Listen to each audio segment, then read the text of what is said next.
Hi, everyone. Carl Steinbeck here. Sorry to keep you waiting.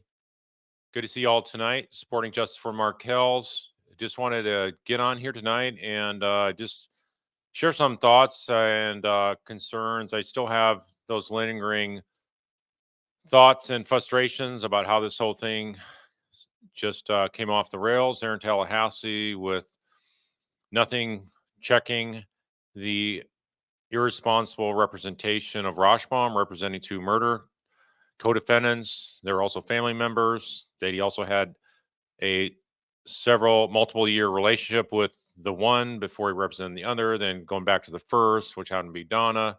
So it's just very, very disturbing on so many levels to see the justice system allow this to happen there in Florida, and no one stepping in and saying, wait a minute, this is not only looks bad, it is bad. And oh, by the way, you're not going to get to pick your poison there, Rashbaum. We are going to step in and we will get you removed, because there's any number of scenarios that would get us to this situation where the case would come unraveled. And so, state attorney's office, as I've said, dropped the ball massively on this matter. So did the judge.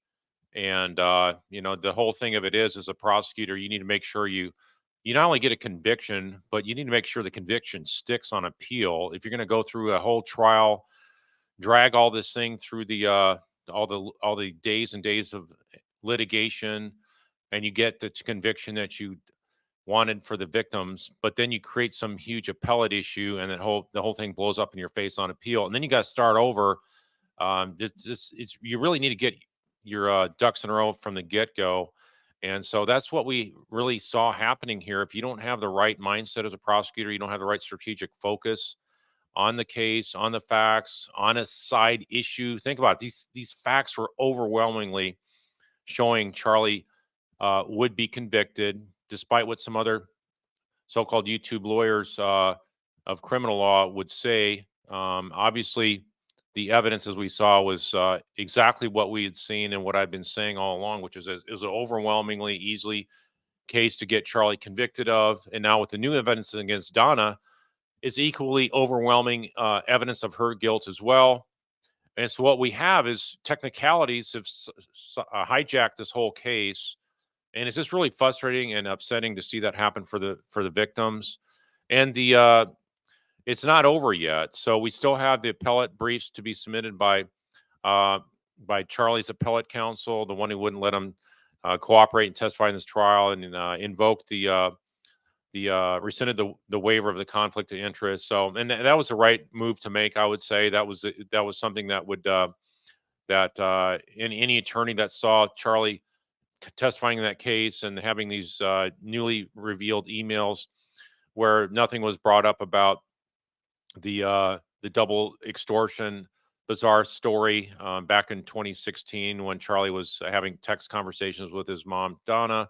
So it really showed that it was the most direct evidence you could show right out of the conversation between those two characters, that this whole double extortion thing was just a complete farce.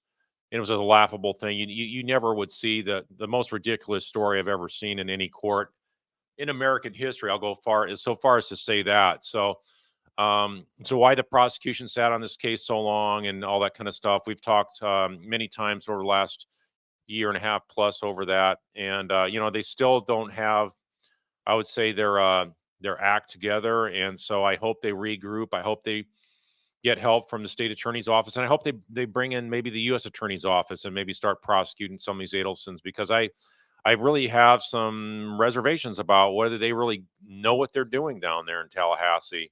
I mean, they try many murder cases, and just having that marinate in my head some more about the way Jack Campbell's, sort of defiantly got up there and talked about other cases, how busy they are, and they're getting justice for everybody else in Tallahassee. And I mean, it's almost like a slap in the face of Markells. It's like, do your job for the Markells for once, okay? When you got to get these cases, you got the evidence to nail them, move them out, arrest more Adelsons, get this thing done with, for crying out loud. It's absolutely ridiculous and just astronomically bizarre that more Adelsons haven't been arrested on this thing. It's like they're afraid. They're afraid to prosecute people. So if you're afraid to prosecute people, you shouldn't be in the driver's seat there. Get somebody who will do it. So anyway, just I don't want to get started on a rant here tonight, but it's just really, really disgusting. And I'm just really sick of seeing what's going on down there. Okay. Wendy's still walking the street. Harvey's still walking the streets. And, if you can sleep at night as a prosecutor, knowing guilty people are walking around who've committed murder, that is very disturbing to me. Okay. And it should be disturbing to everybody there in Tallahassee, anybody who knows anything about this case. So, anyway, how you sleep at night is beyond me. Okay. So that's about all I'm going to say on it because I could really go off. So in any event, I will say that this whole issue. I think on October 15th, if we get a brief finally submitted by Charlie's appellate counsel, I think that will maybe help them wake up and smell the coffee if they don't get how serious this conflicts issue is.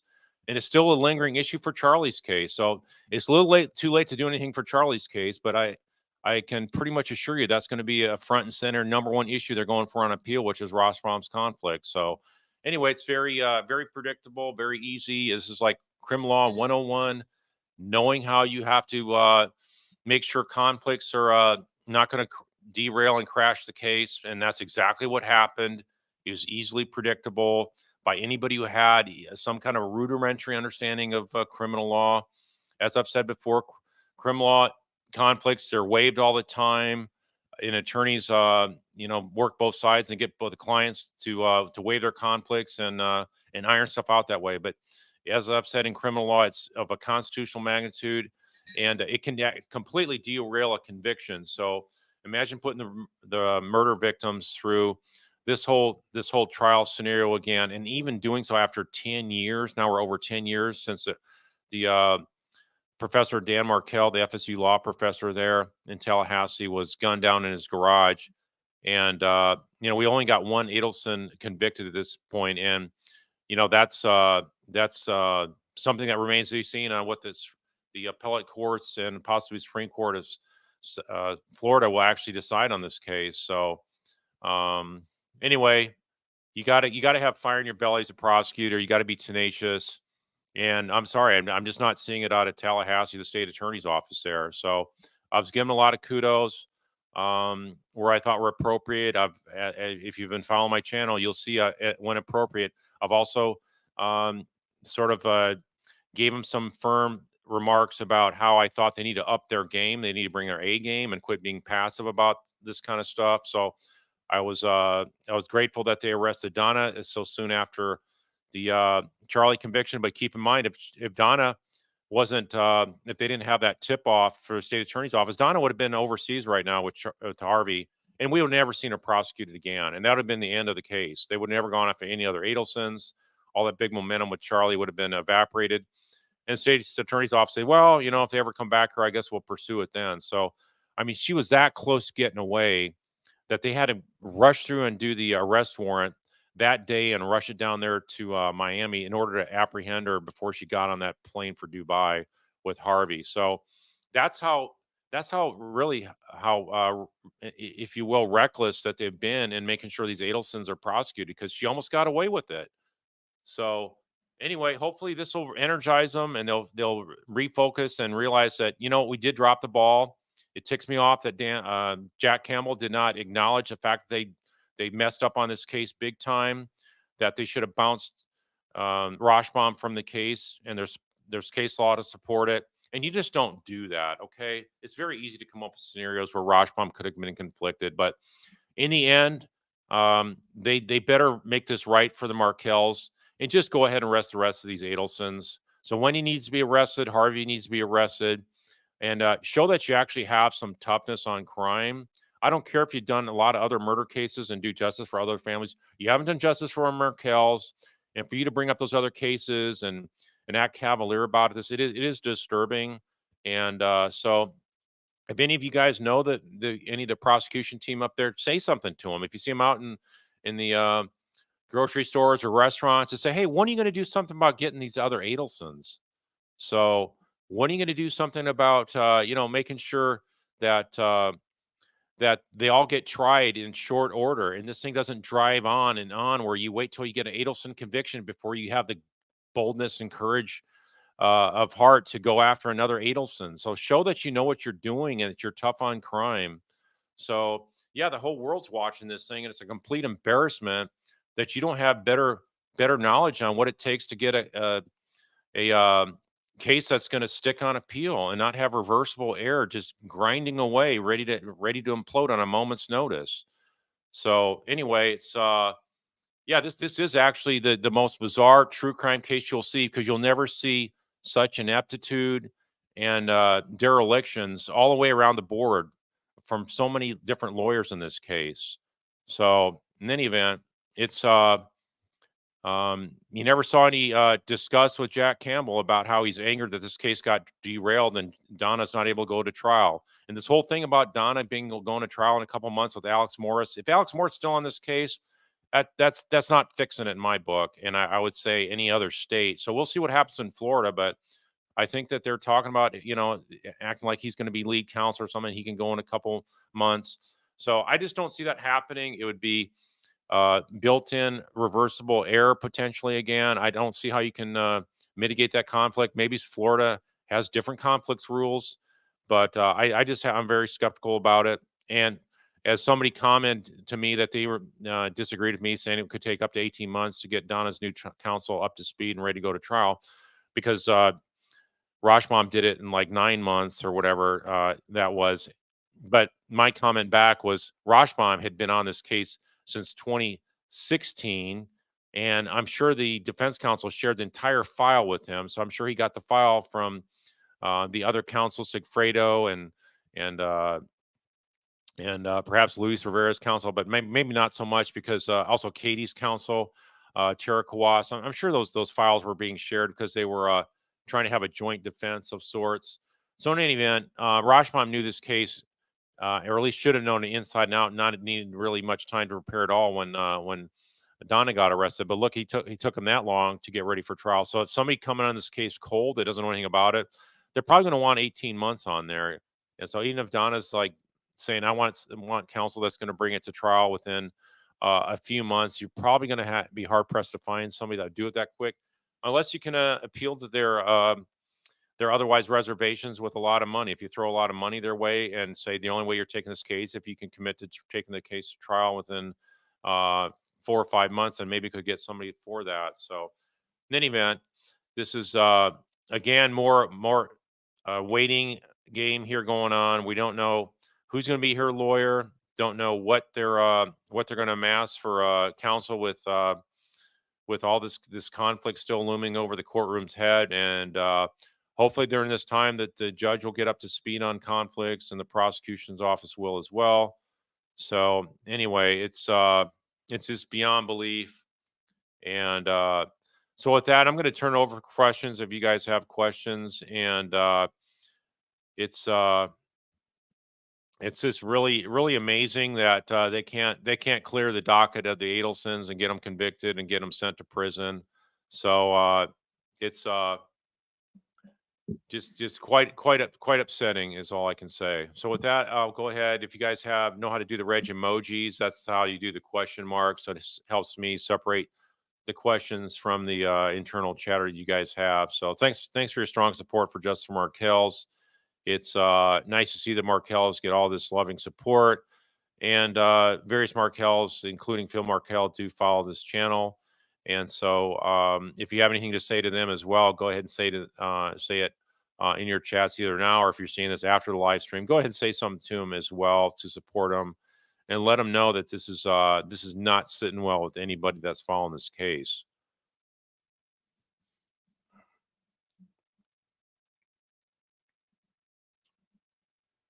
Julie Nielsen is asking, who do you think is behind? Uh, who do you think is behind the one-in-time prosecuting Adelsons? I would say it's the starts at the top, Jack Campbell. It's a very timid move. It's not bold, tough, aggressive. And if you're not bold, tough, and aggressive as a prosecutor, you really you should go into some other kind of law, I would say. And because what's going to happen is you're not going to be tough enough on crime, and this kind of stuff can happen where where things get derailed and you don't. Anyway, you just don't. You just don't have your A game on. Yeah, Edward Tozer is saying at this point, disappointed in the Jack Campbell interview, didn't see any sense of urgency. Yeah, it's just sort of like, hey, we didn't do anything wrong. This is kind of stuff that could have happened any moment, and it's just one of those things in life. As a prosecutor, you got to deal with, and you can't do anything about it. Donna has a right to counsel. Well, that's an absolute wrong answer, and they should have been ahead of this from the get go. But they just sat there on their hands in the courtroom and didn't say anything, and it was obvious they didn't know what they're doing on this conflicts issue. So it's very, very astounding and very upsetting to see that.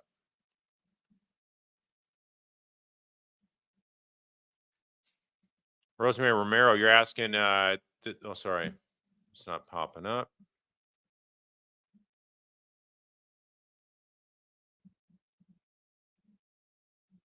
I don't know what I did there. I thought I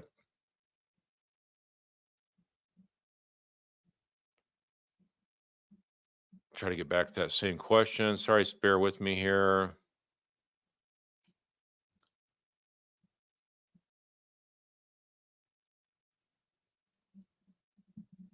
Yes, thanks, Zeno's performance for your support for the Markells.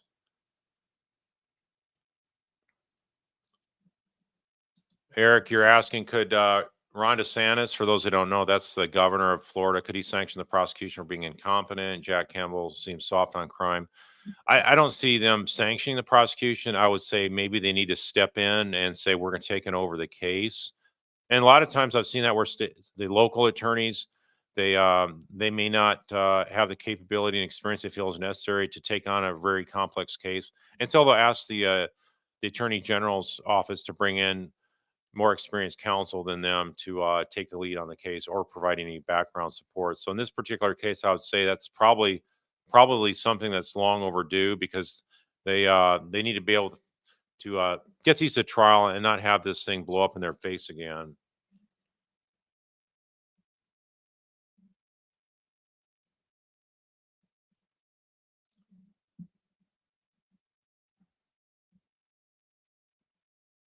Senex, you're asking, it's been reported that Willie Meg's daughter will be representing the state in the matter of Charlie's appeal. Does this bother you?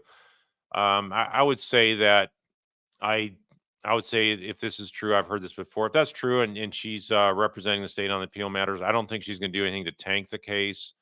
So I can understand why some folks might think, hey, wait a minute, Willie Meg's the one that slow rolled this prosecution, talked favorably about the Adelsons down there in Florida, and about them not having enough evidence to be arrested, and they could be sued if they did prosecute them, making those really wild, crazy statements like that. So I'll allow his daughter to, I guess, be able to prove herself. And there's also other checks and balances. It's not a you're not just one person deep on an appellate matter. You're having multiple attorneys that would be part of that. So I don't think there would be any ability for her to try to tank it for the state to help out any Adelsons, if that's what you're implying. Yeah, Gretchen, I would say it's very timid. Thanks for supporting the Markells. Serendipity smiles.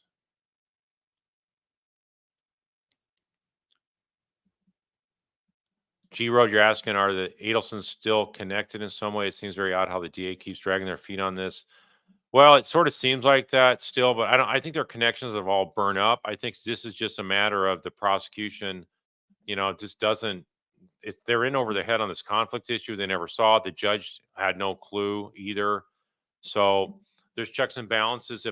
If a defense attorney is going to do something way out in left field that could derail the entire case, and they completely missed the sight of this. So it's they thought they could do it. They if you heard Georgia on the hot mic incident, she basically made it sound like they thought they had all this worked out with Rashbaum. Well, Rashbaum didn't have any control of Charlie on his appeal.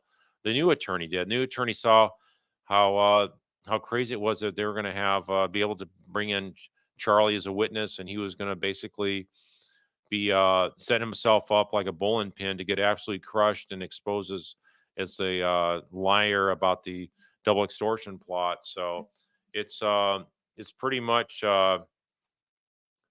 it's pretty much not a matter of connections anymore, but a matter of competence of counsel for the state, and also, like I say, the issue for the judge. The judge should have known this as well, and shut it down. This conflict issue with Rashbaum.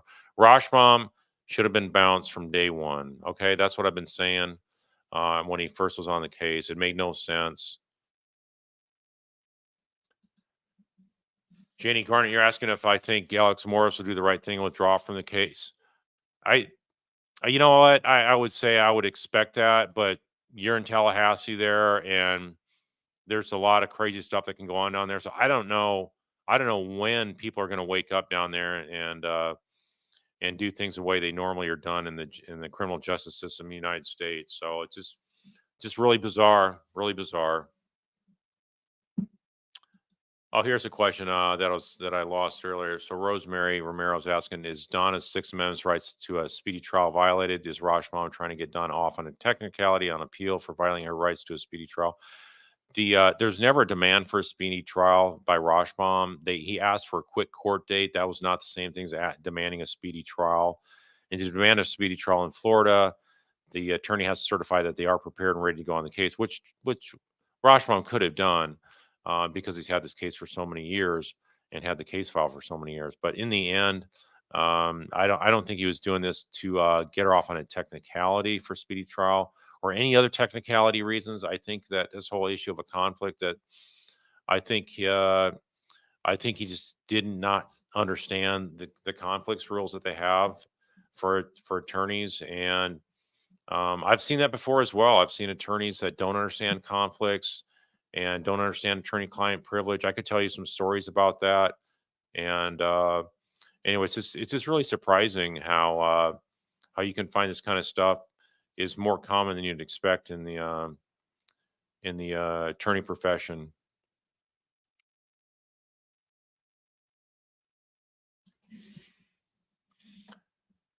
Okay, let's see here. Trying to move ahead here, scrolling down. Actually, John, if you want to jump on and do your questions, John's on there. I'm sorry, I'm doing the questions instead of John. So if you want to grab the questions, John, instead of me. Okay, there you go. So how did so many see it, no one prevent it? Well, this is an issue where, like I say, the state attorney's office, they seemed completely checked out. They seem to not understand that the conflicts issue is a constitutional magnitude issue, and they just didn't get it. So if you don't get it, and then the prosecution doesn't, excuse me, the judge doesn't get it as well, it's like they never researched the issue. So that's what they're doing now from the time this blew up in their face to October 15th when there's another hearing. I'll be shocked if Alex Morris is still on the case. Okay, I think he may show up there to withdraw if he doesn't withdraw on paper beforehand, or they'll do what they call a substitution in writing, where the new counsel will come on board. But I don't know. It's just nothing. Nothing is making sense down there. Marcella Abel's asking, reading Ruth Markel's book, it breaks my heart that Wendy has not been arrested. Wendy changing the boys' last names, not allowing them to see the children, breaks my heart. Yeah, and that is like front and center, one of the top, I'd say it's one of the top 5 things that I bring as a prosecutor and just hammer home in my closing about how the hatred extended to the entire family tree and for no single good reason. Dan just wanted to be a loving father to the boys. He wanted to have his time with the boys. He wanted the agreement that they had between Dan and Wendy to how much the boys would interact and have uh, communication with each parent. Dan wanted to do things like talk to the boys on Facebook and whatnot when the boys were down in Miami or during the week, and that's what Wendy agreed to. But Wendy didn't want that to happen. Wendy looked for other reasons why to prevent that, and Dan, of course, was upset about that. So the bottom line is everything was about to become unraveled for Wendy. Is a drastic move. It became apparent that the only way she's going to get to Miami to save her law license and to uh, to not have to live in Tallahassee until the boys become 18, that the only way to win it was to have Dan exterminated, and so that is a huge motivating factor, massive motivating factor. So I think that that in the end is gonna be one of the things that just infuriates the jury. That kind of thing is also going to infuriate the jury about Donna. They will have zero sympathy for Donna in anything she does to portray herself as some feeble grandmother that just wants to get get her life back on track. So there's not going to be any sympathy for Donna or any of these Adelsons if they go ahead and slam them with charges and get them to court, because the way the Markells have been just viciously treated, and the boys themselves abused that way, is just it just makes your smoke come out of your ears. It's just so disgusting. All right, next one. Why aren't more attorneys indignant about this case? Well, I think what you see, I would say, as an attorney, I would say that, thinking back, I've been licensed as an attorney since 1990. So what is that? 34 years, almost 30. Well, actually over 35 years, because I was a student attorney before that, practicing law. But I would say that the number one thing that you see probably in any profession is lack of passion. And if you don't have passion for doing your job, then I think that to me is like one of my pet peeves. If you don't have passion in your job, then move on. And it's I think a lot of people that do trial work don't really have that much passion, let's say, or have passion for, if they're a prosecutor. I don't see that as much, but I would say as defense attorneys, it's sort of like same old. They're just doing another case, and it's sort of just move on to the next one if their client gets convicted. And so I would say, I think you're talking about attorneys on the different channels that you're seeing talk about this case. And well, look at Jack Campbell. Jack Campbell didn't seem like just angered about the fact that the case got completely off the rails, went off the bridge. No, he wasn't, and so that's disturbing to see. And so I just think it's more common than you think, where attorneys just don't have fire in their belly, and they don't get upset about the criminals running free. And if it's a defense attorney, they're not upset if their client got convicted, and they're getting their paycheck and going home at night, so they're not going to get too upset about it. So, um, excuse me. Okay, Eric is asking, the state of Florida is normally tough on crime, but Jack Campbell's office seems soft and incompetent.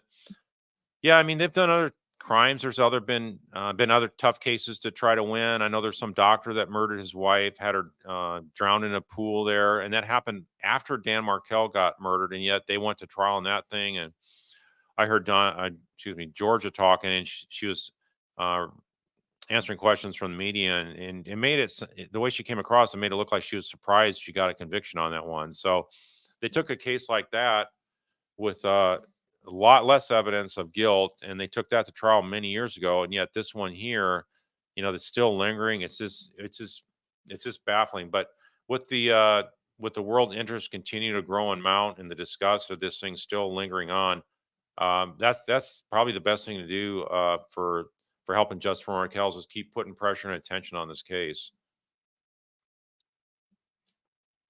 Lily Benjamin is asking, would at this point with the grand jury indictment put the remaining three Adelsons on trial together? That's what I'd try to do. And if the judge wants to try to break it up, it's not always a guarantee that you can have the three defendants tried together, but just get the show on the road. I mean, that's probably if he doesn't realize by now, Jack Campbell, that this is what he needs, it should have done all along.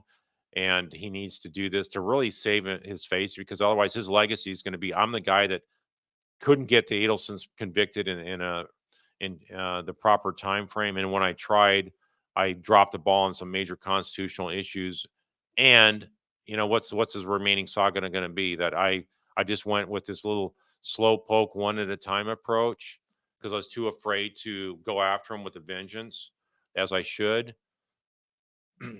Miriam Sandbrand's asking, is Jack Campbell afraid of Weinstein and other political friends, the Adelsons?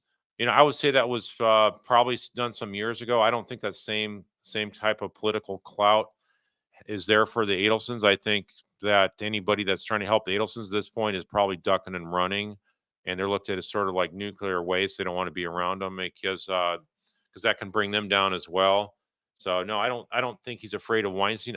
I just think he's not tough on crime like he should be. He doesn't have that tenacious fight for justice mentality. And I would say on this case, I don't know how he's on other cases, but in this particular case, why is he that way in this case? Is he the same on a lot of cases where he's not tough on crime? And if he's tough on crime in all those other cases, why is he weak on the Adelson case? So it makes no sense. Cessna 101 is saying, Will Wendy be brought immediately to Tallahassee after she's arrested? Yes, she would be brought to Tallahassee. Just same thing as Donna. She would be brought there after being arrested in Texas. She'd be extradited back to the Leon County Jail, where she would face a judge, possibly Judge Everett. But that remains to be seen how long they're going to drag their feet on this. It's just mind-boggling, right? Elizabeth Benicki is asking, since they have botched things up so spectacularly so this far, how can we have faith in their ability to actually come through and serve justice on Wendy? Well, I hope that they bring in more help. I hope they bring in the Attorney General's office and save some face. I really wish the Attorney General office would take the lead on this case, and or the FBI, just go, not the FBI, but the Department of Justice, the Assistant U.S. Attorney's office there in that area would go ahead and just roll up the rest of these Adelsons and get the show on the road. CBC, you're asking, do I think an offer will be given to Donna? If so, what? I don't see that they're going to give her an offer because what is it going to be to offer something where she can get out and see the light of day? So it's going to be 10 years or less. I don't really see them offering a sentence of 10 years or less, and that's even if she gives up Wendy and also her husband Harvey. So if anything, I would say the defense counsel will be seeking out a plea agreement, but I think that's too premature also. And I think Alex is, like I say, when he was talking about that to the media, I just was very skeptical that, that the whole trial that's supposed to tee off that day crashes and burns. And Donna's told her main attorney that's been with her since 2016, is like a second son to her, is all of a sudden gone and she can't talk to him anymore. And then Alex Morris is going to come in back in her jail cell and say, "Oh, let's talk about a guilty plea if you want to plead guilty to these charges." So that's just that just doesn't normally work that way. So, but then again, this is Tallahassee, so maybe that happened. But there's a lot of head scratching things going on down there. You just can't make any sense of. And Charlie B, do I think Alex Morris will be allowed to stay on the case? I sure hope not, but you're in Tallahassee, so anything goes. Anything goes down there so far. So I would hope Judge Everett will realize that you can't just do this isolated conflicts check and say, well, you worked with day in day out every day with Rashbaum with Donna's case, and Rashbaum because he was conflicted with Charlie. Where I'm just going to believe you guys that no conversation came up about Charlie. There's no spillage effect, whatnot. That's just not the way I've seen ethics works between lawyers that have been tainted like that. The taint extends to all their relations, and they should not have any ability to represent Donna at all if you're somebody like in a situation like Alex Morris. So it remains to be seen. I'll be very disappointed if he's still on the case. Marta Cubio is asking, is there anyone above Jack Campbell that can arrest remaining co-conspirators, or is only Jack Campbell can make this decision? Well, I think the Attorney General's office could step in and like I say, take over the case if they wanted, if they're losing confidence and trust in Jack Campbell being able to do the job. So that would be nice if they just stepped in and said enough is enough. We're going to provide that adult supervision.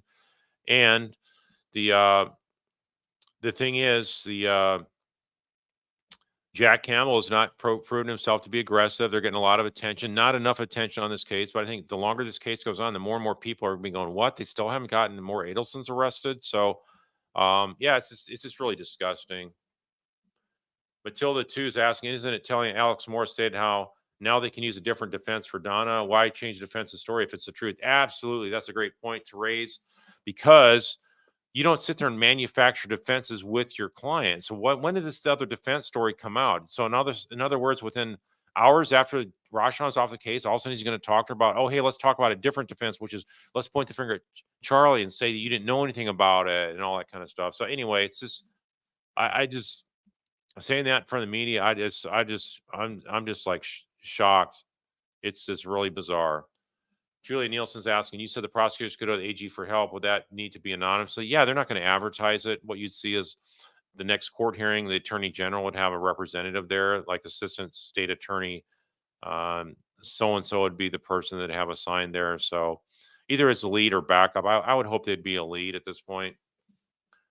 And the question here by Joe running dog production saying, is it time for a change in legislation case law to stop how this happening to anyone else? No, it's not an issue that the law needs to be changed. It's a matter of the attorneys need to know the law. So you can have all the law in the books if attorneys don't know the law, and then this is like say constitutional case law type of law that should be really elementary. So if they don't know elementary stuff, and the judge doesn't. I mean, it's the laws are there. They just don't know it, and so that's their own dereliction. Treese runs on batteries saying, do you think the lawyers who run the Justice for Dan are putting pressure on the state attorney's office at this point, or is there anything that they could do to influence the rest of Wendy? You know, I think that they probably do have frequent contact with state attorney's office, and they're probably having patience with them. But I would say, you know, the patience has pretty much run its course with the state attorney's office. They need to get the right people involved and just do a repeat 2.0. And I just don't like that. I just don't have a lot of trust and confidence in it. Sorry. Snake Hip 76 saying they have a lot of evidence they ever would need. Florida sure is having a problem getting it presented. Absolutely unacceptable. I absolutely agree. And I would say that you know, this is something that you know, people need to keep putting the heat on the state attorney's office because this is totally unacceptable, as you said. Jesus Lover is saying, do you think Charlie has grounds for an appeal to be granted? If an appeal was successful, does it ensure Charlie Adelson gets a new trial? Well, if you have conflicted trial, you will counsel, you will get a new trial. So I'm concerned about it. I don't know if he will or not because this is Florida. I've not followed their case law. I just mentioned the Supreme Court case that I found in my last live stream where it looked like it was totally an issue that the judge had authority for. And just from my experience, you know, on the Sixth Amendment issue, you cannot agree to have a conflicted counsel of such a degree that you're denied effective assistance of counsel. And any judge should have seen that. Any state attorney's office should have seen that Rashbaum was in way over his head. It was a slippery slope, and it's just a matter of days before this thing could blow up in their face. And thankfully, it did before the trial started. But because otherwise, this can linger on for 2 years before the Court of Appeals come back and say, "Hey, this conflict issue was not fixable. He should have been bounced from day one. The judge abused his discretion, allowing him to stay on. He did not do an inquiry of the conflict. He did not post scenarios. He did not ask to be briefed on it. So all these things the Judge Everett dropped the ball on. So anyway, it is what it is.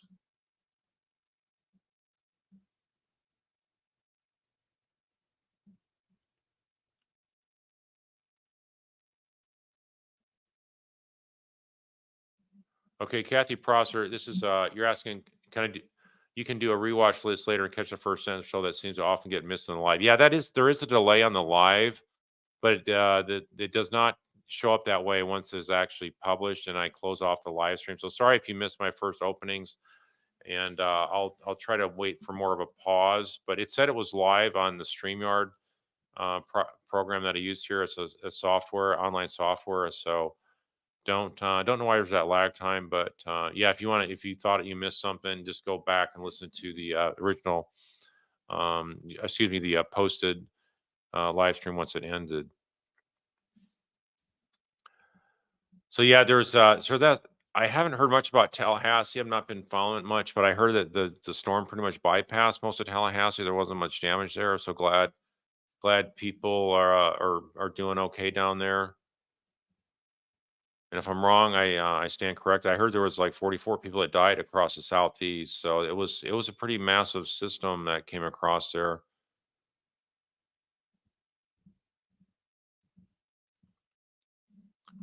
Yeah, John Steinbeck, he's right there. He's doing the mod for me now. And actually, what I'm going to do, I'm going to jump off. I'm going to jump off earlier tonight here in a little bit, and I got to step away. And then John's going to continue to mod. So if you guys want to stay on here from like in about 12 minutes or so, I'll jump off, and then I'll just let the live stream continue. You won't see my face here, but I'll come back in an hour, roughly an hour. But you guys can still talk on the channel, and we can finish up some of your other questions in the meantime when I come back. Yeah, Patty N, 11, pushing 10 plus years, only 1 out of 4 Adelsons arrested. Yeah, isn't it embarrassing for him down there? Yeah, that's why I think other attorneys need to step in for the attorney general's office. I know the attorney general, through the governor, had a couple prosecutors relieved for incompetence or not being tough on crime, like in the last year or so. They need to tell Jack Campbell they're sending folks down. I don't think he's going to get relieved or anything like that, like these others did. But the bottom line is they need some fresh blood, infusion of some experience down there. Millie Vanilli, you're saying that this is ridiculous. Is there any recourse for bad prosecution? I would say, yeah, there's the recourse is bringing on the state attorney generals or get the Department of Justice involved, the assistant U.S. attorney there, and the U.S. attorney office for that region of northern Florida. Okay, John, go ahead and post the questions. I'm sorry, I'm forgetting you're there helping out. Trace runs on battery saying Charlie's original attorney is allegedly excellent. David Oscar Marcus. Why in the world would he switch to Rashomon to begin with? um, yeah, I mean that I've heard that good things about that guy, but keep in mind that's the guy that got himself wrapped around the axle, became a witness in Donna's case for how he was trying to find out if Charlie was going to be arrested, um, and he also called Detective Isom. So those are really head scratcher things that he did. So I would say that's not something a very knowledgeable seasoned attorney would do in my states that I'm licensed in. But anyway, there's no guarantee that attorney's not going to be very be excellent all the time. Any attorney can make a mistake. I've made mistakes before too. So nobody's perfect, but those are ones that are pretty much deliberate and calculated ahead of time. So it does seem odd that that Oscar Marcus would do that. And so why Charlie didn't stay on with him, I don't know. Maybe it's because Charlie didn't want to go with that expensive of a lawyer. So just don't know the insights into that. Okay. Tom Meredith, can Florida citizens present a signed petition to Jack Campbell to arrest Wendy Harvey? Yeah, they could do that. Anybody can exercise their First Amendment rights, and protest is one of the things guaranteed under the Constitution of the U.S. And so people should be protesting down there. And this has really gone on, and they don't seem to have the sense of urgency and the lack of awareness that they really botched this thing up. Think about it. Jack Campbell, he's not accepting a responsibility for botched office. He's actually touting Georgia as like one of the top attorneys, prosecutors in the whole nation. So really, then if that's your opinion of this is the very best prosecution you could get, then you need to step aside.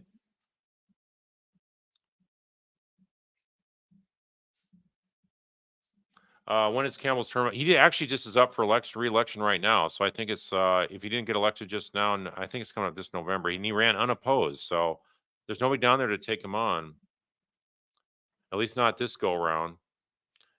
What if Donna just pleads guilty? Well, if she pleads guilty to the current charges without a plea agreement in place, we call that a naked plea. There's no protections and cap on what she's facing.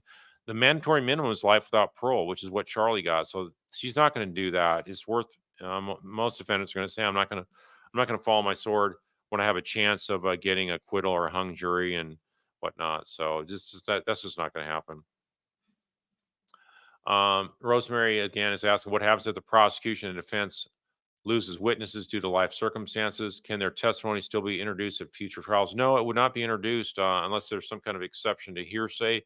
But even then, you have issues involving the right to confront clause of the Constitution, the due process clause. So I would say that's something that they don't have depositions in front of Donna. So if there's witnesses that pass away or become unavailable, those witnesses could not be called into court. So yeah, that could be a problem. So you never want to delay a case too long, as I've done here. So that's another reason why you should not drag your heels. Okay, next question. We got John's looking for one. Brian Lucas is saying time and distance can create confusion. The Adelsons are masterful at creating confusion. People die, people forget, people become ill, people grow disinterested, all in Adelson's favor. Well, that's I would say that their confusion that they're creating is not really well thought out. It's not just by design. I think they're just confused in their how they thought they could get away with it. It's it's a very botched, very very reckless and foolhardy effort to have and execute a murder of Professor Markel because they were gonna get busted. There was no way they could have pulled this off and had any idea that and had any foresight. They should have foresight to realize they're going to get caught. So, you got send guys up there taking the interstate. They got all these kind of cameras around town, and you're going to not identify the vehicle, and then identifying the vehicle, you're going to be able to trace it based on the license plates to the actual shooter. And once you get the shooter's normally going to flip on the person that hired him on a murder for hire. So, I mean, all this is very foreseeable. What wasn't foreseeable is the lack of zeal and tenacity by the prosecution. Cheryl's World is saying, if not mistaken, Judge Everett brought up the conflict of interest with Donna Adelson several times. Why wasn't this addressed at that time and stopped before it got to this? Well, the judges did a superficial questioning of her. It was all questions that seemed to be scripted out with the attorneys ahead of time, and probably Rashomon said, "Judge, if you could have my client answer these questions, she's prepared to waive the conflict." And so what happened was the uh, the judge thought that was the end of it. He never realized that this is such a constitutional issue that the whole case could be derailed in the event a conflict arose. And even if a conflict didn't arise, like Charlie saying he rescinded his waiver, it's just so wrapped around the axle, this conflict, that there's no way that the state should have allowed this to happen, and they should have briefed the judge on it, and the judge should have known about it already. So anyway, I blame them both, but ultimately it rests on the judge. Okay, YB saying this won't be over for years to come. Well, if they start arresting the other Adelsons as well, then at least you have the four behind us behind bars while they're waiting trial. But when you got only two of the four behind bars right now, it's very, very disturbing. I'm so tired of saying Donna Adelson's never getting out. It's way and Wendy Adelson, I guess you're trying to say, and Harvey Adelson. That's so frustrating. They're getting away with it. Yeah, that really burns a lot of people up, but it's not burning up the prosecution. Could Dan Rashomon be disbarred? Asked Francie Hartzog. Well, I think it remains to be seen for Florida. I don't know how tough they are on attorneys that have conflicts like this, but I would say he's probably not going to be disbarred. And it remains to be seen. And I'm not saying he should be disbarred. I'm just saying when you got something of this serious happening in your court, the judge needs to shut it down. And he didn't do that. And the prosecution should have alerted the judge and briefed the judge and said, "Judge, we need this attorney off the case," and he failed to do that.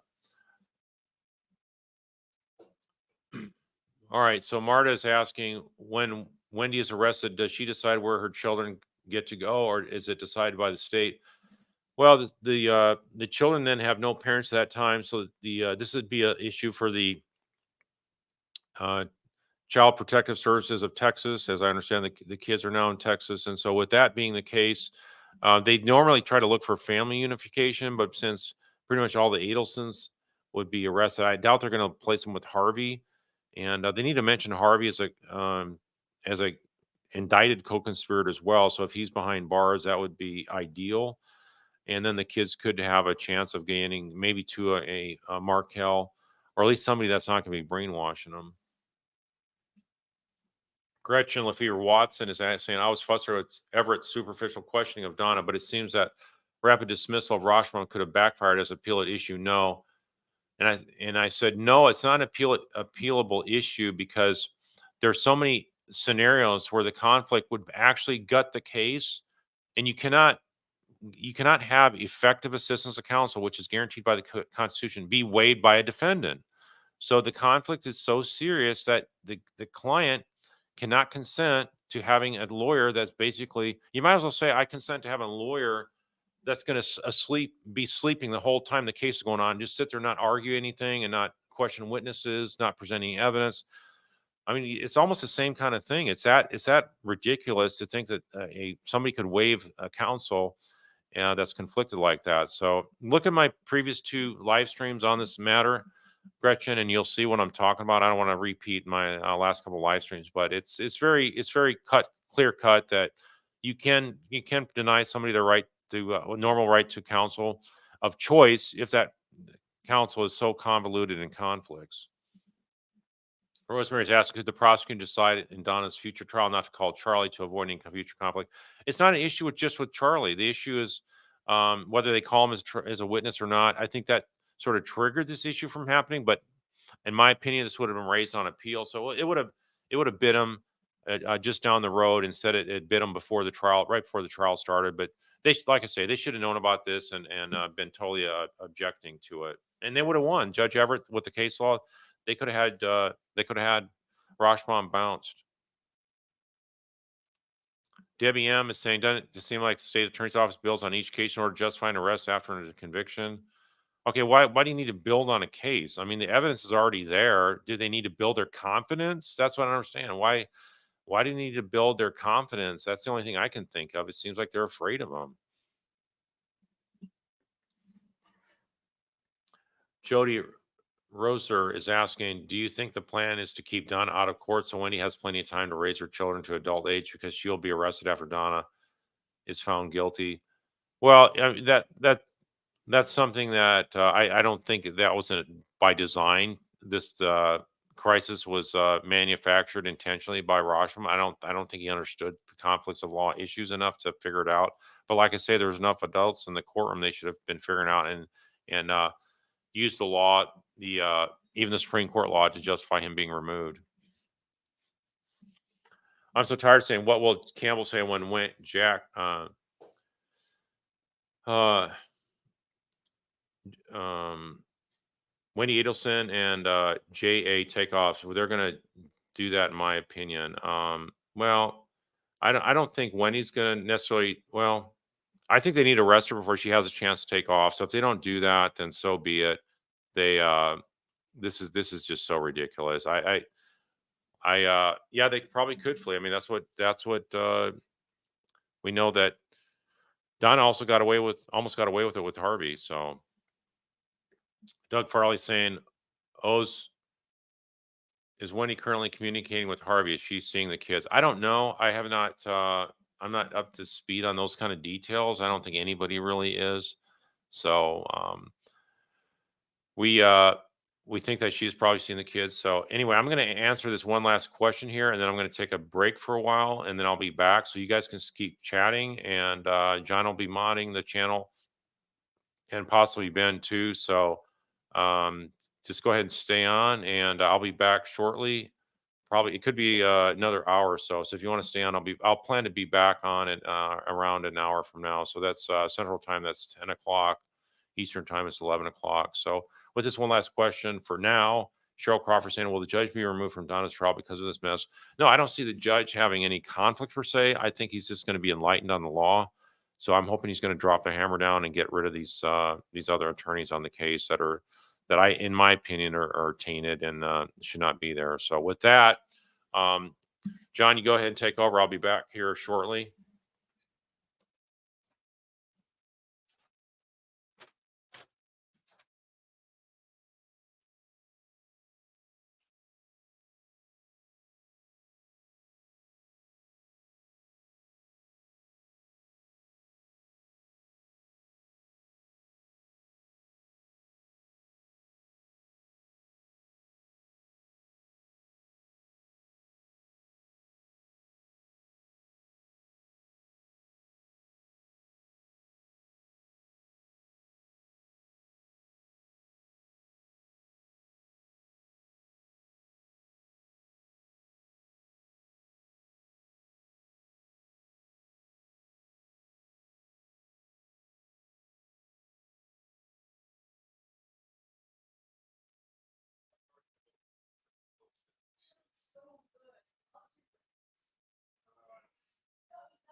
that. For those of you that are just joining late,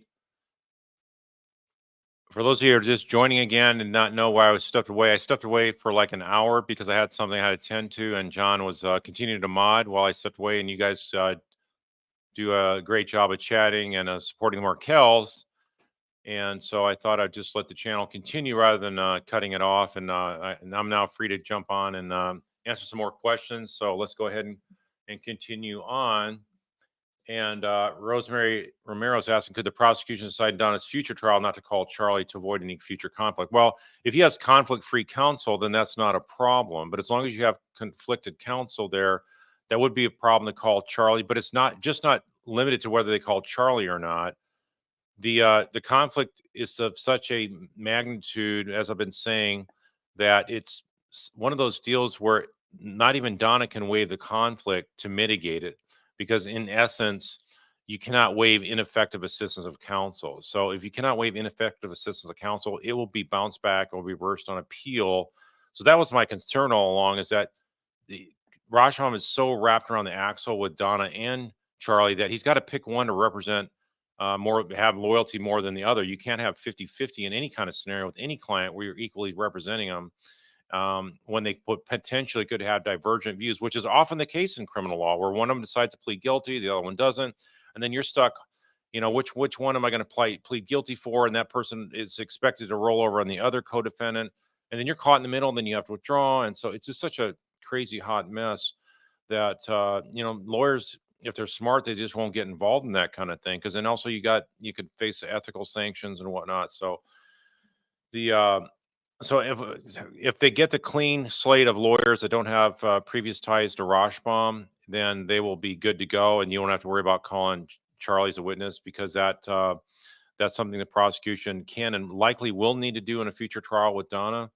So might as well wipe this slate clean and get rid of all of Rashbaum's conflicts by making sure all the lawyers are off the case that had any contact whatsoever with Rashbaum involving the Adelsons. So Villa M, you say you heard that they're hesitant to arrest Wendy now as she still needs to testify in her mom's case. Is that a valid reason? Okay, that is, to me, I don't think a valid reason, because number one, Wendy is not indispensable and a must-have witness for the prosecution of any Adelsons. She's helpful in the sense that you can see what a liar she is. You can catch her in a lot of lies. It's nonstop lying. So in that sense, it helps the prosecution. But if you look at it individually, her own testimony itself, none of it is actually pointing the finger at the Adelsons. And so she initially mentions, that that her brother and her mom and dad and stuff like that didn't like Dan Markel's, but she never really goes into more of that, other than the so-called joke from hiring a hitman is more expensive than the TV. So he went with the TV option, talking about Charlie's divorce present for Wendy. So in the end, I think it's somebody saying that you need to wait to arrest Wendy because she can testify. Well, even if she's in jail, she can be ordered to testify. So you don't need her. And even if she was arrested and in jail, Leon County Jail, in a cell separate and apart from her mother, that's not a reason not to call her. And like I say, even if you didn't want to call her, you still got good enough facts against her to go after Donna. So I just don't buy that as an excuse. I think it sounds like anybody saying that, it sounds like they're just low energy and low tenacity, and they don't have a lot of experience trying violent crime cases. Jesus Lover is asking, does anyone else wonder if Charlie has ruminating thoughts about how Wendy Adelson played him and set him up from the get-go? I would say that's probably likely. I think he was already doing that when we got him on the conversations with Donna, where he kept on saying about how it's 1 in a million odds, or 1 in 100,000 odds that Wendy would drive by the crime scene right after the murder had happened within that short window. So I think he was pointing the finger at Wendy more than anything, including himself. So I think, yeah, he's just beside himself, steaming mad that Wendy's out gallivanting around, walking the streets as he isn't, and he's the one that did this for her with her inputs. Obviously, she had a lot of inputs in this as well, but she was able to so far distance herself and get some political cover from from different folks that they've kept her out of the eyes of the prosecution so far. But I do believe that the prosecution is going to have to arrest her. I think they need to do it soon. They better do it because people are losing confidence massively. People don't really have trust in what Jack Campbell's doing as a state attorney there leading the Tallahassee office. So they need to get it right. They need to make up for their dragging their feet, their weak, pathetic excuses for not going faster on these prosecutions. The evidence has always been there. They have acquired more evidence, and that's one of the things I can even tell you. Like these pop up emails about what Wendy had sent to Dan Markell about what was his window of 14 to 18 July, which was a window when he was going to get killed. What was she was asking about the child exchanges at that window, and so she was wanting to know if he's going to be in town, basically, so the hitman could go up there, and that's what the prosecution had brought out for the first time in Charlie's trial. So the question is, why didn't they bring that out in other trials as well? And then we also heard about these emails, or excuse me, the text between Charlie and Donna talking about when Sigfredo Garcia got arrested, how they were saying how this is a likely an issue with him selling drugs to Dan Markell, and Dan Markell not paying the drug dealer, and so then that's why he got killed. And so obviously that was that was not the case. It had to do with them hiring the hitman to go do it. So they never brought the double extortion at that point. This bogus theory. So it's so obvious how guilty these Adelsons are, and they just need to have no more excuses. And I think probably the state attorney's office is not capable of handling these, and they probably need to get the attorney general involved. So how this is happening right there in Tallahassee, where the highest levels of the attorney general or offices are located there at the state capitol, how this can be happening right under their noses, and Jack Campbell continues to drag his feet is just beyond understanding and belief. Ani Logan is saying, what kind of deal would you offer Katie to spill all the tea? And do you think she holds any keys? Well, the way it works in the way I understand it works in Florida is like in the federal system. You don't get a start from scratch if you go to trial and lose and you get convicted and you're sentenced to life without parole. You could try to have a little bit of your sentence shaved off by the judge, but there's no deal like, hey, we'll erase your life sentence without parole and give you 50 years if you flip on Charlie. There's not that kind of mechanism in place. As I understand, it's like I say, it's a federal system where you can go back to the judge. The prosecution could admit that there was substantial assistance provided in convicting other parties, and the judge would want to know from the prosecution how much did that aid in actually getting convictions for any of these other co-defendants. So, based on her degree of assistance and this in the substantial nature of her testimony that helped convict an Adelson, that's what would be used to reduce her sentence. So I think she's just the way she needs to work it. It's just like she's been doing it, which is she needs to come clean on stuff. And I think she's hiding a lot of details because she's worried about Sigfredo getting ticked off and putting weight on him and that kind of stuff. So anyway, it's really bizarre, and how these codependents are making such terrible decisions, and you got terrible lawyering going on. It really shows you how bad lawyering and stupid defendants can really muck up criminal prosecutions, and that's why you need to have the prosecutors have their A game on and be competent as well. Because if you got weaknesses in all areas, and you don't know the law, and you're dropping the ball on major issues of constitutional magnitude, then it can be really hard to get guilty people convicted. Julia Nielsen's asking, can only Florida residents complain to Attorney General? I think any visibility that this case has for folks there at the Attorney General's office would help gather some oversight. So go ahead and do that.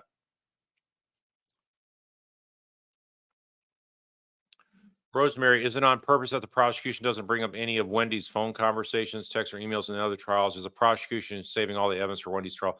I think what they didn't do is ever ask for WhatsApp information. I think she made the point of not being on those kind of conversations, texts, or emails.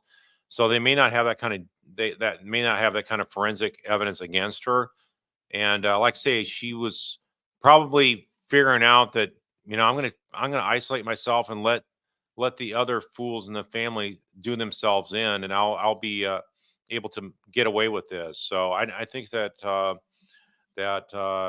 there's probably not those kind of conversations there, except on WhatsApp and Snapchat. I guess those two are sort of interchangeable in my mind because I don't use either one of them. But I think that those kind of things, they have those disappearing emails, they're really hard to get. But there are ways of subpoenaing different records like that. But I think the state attorney's office for so long didn't excuse me the state attorney's office didn't think that she was involved, and then by the time they figured out, I think they've always been just trying to play catch up, and they're not able to stay on top of the case.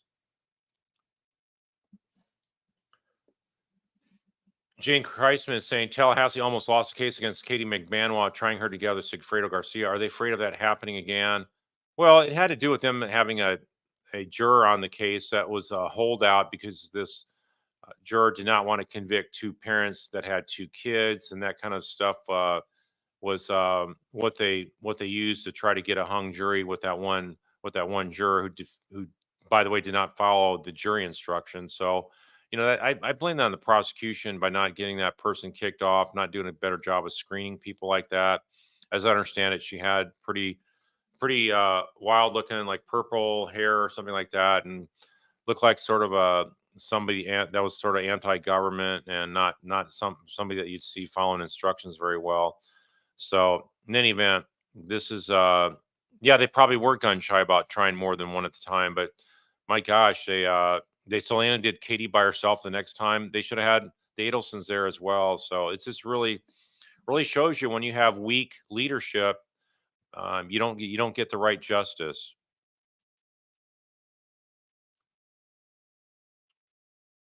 Jane is asking, what could Charlie get besides revenge for flipping on Wendy? Could Donna possibly gain? What could Donna possibly gain? Well, the Donna probably doesn't have a lot to gain because they may not give her a good enough deal where she's probably going to see the light of day. So it'd be probably hard for her to flip.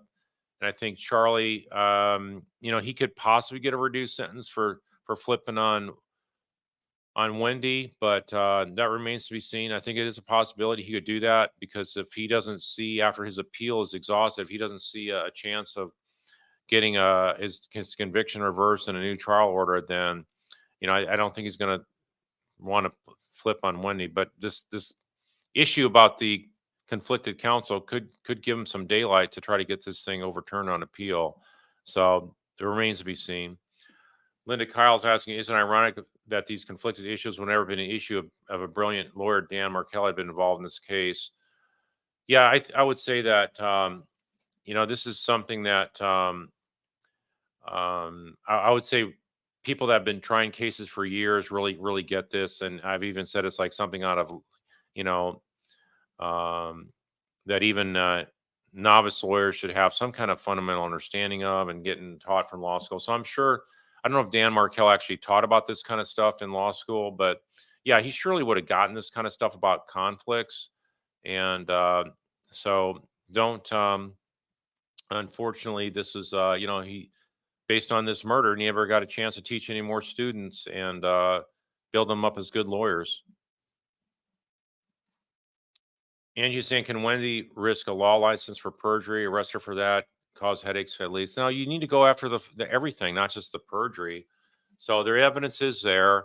They just need to go ahead and have the courage and conviction and tenacity to go ahead and do it. And if Jack Campbell doesn't have it, then he needs to step aside and bring in somebody else. That's you've had enough time, Jack, and you need to get the show on the road. Quit dragging your feet. This is inexcusable. Clueless Beekeeping is saying, do you believe citizen pressure makes any difference for prosecution? We certainly want the best arrest prosecuted, but it doesn't make any difference if we lost patients. No, you can't. I think it makes a difference if you do hound people that have the power to act. And I mean, look at the folks that got the Markel Act in place. That same kind of influence that got the legislature to act to pass that law for grandparent visitations. That same kind of pressure needs to be applied maybe to the attorney general's office and the governor's office to get some adult supervision in Tallahassee state attorney's office. Yeah, I've already answered this one, John. If you want to go to the next, there you go. Sharon Kirkland, wouldn't the prosecution arrest Wendy and Harvey and possibly have their trials before Donna? No, I don't see that happening. I think they should all try them together rather than doing this, bringing the Markells down every trial and bringing all these witnesses up from Miami and stuff. Just try them all together. At least try to get them all arrested together. I'll try them all together. And if you can't do that, make the judge make that decision if he's going to split the trials up and make a trial separately. But have them real close to each other. Have them where they're all back to back within, a couple months at most. Granted, individual defense attorneys could affect that, but you need to try, for crying out loud. Robin Lawn is asking, do I think Wendy will be arrested if she tries to flee? Well, I don't know how much effort they're putting into that. So they need to stop worrying about whether she's fleeing or not and arrest her so she has zero chance of fleeing.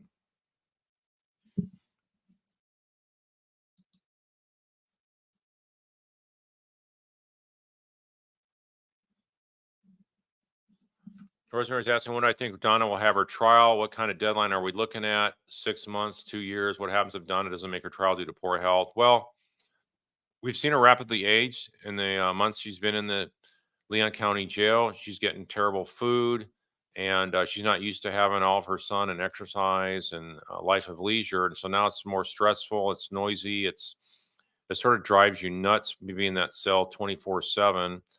I know she's trying to sign up for different classes or whatever that they offer there, but it's really demoralizing and demeaning to be for someone to have to deal with that, especially if they're not used to it, especially if they're her age. So I think her trial would be based on whether she gets conflict-free counsel or not. If she has conflict-free counsel, it could go within a year and a half, possibly less if they're really aggressive and they pay them enough money. But otherwise, or she could have asked for a speedy trial. But that's something that a lot of lawyers are very leery of as defense attorneys because you don't want to be ineffective and not have time to adequately prepare. And to demand speedy trial, you got to let the judge know that you are ready to go to trial, basically the next day kind of thing. So I don't see that happening. Cal Gal is saying, does Georgia comment, Wendy reveal anything to you? Yeah, that was a hot mic moment, and it probably was based on some kind of email or something like that she saw on her computer, and so I don't know exactly what that was about, but maybe she's frustrated because Jack Campbell won't let them go after her. I don't know what the internal dynamics are in that office, but it's obviously very, very much a dysfunctional office at this point.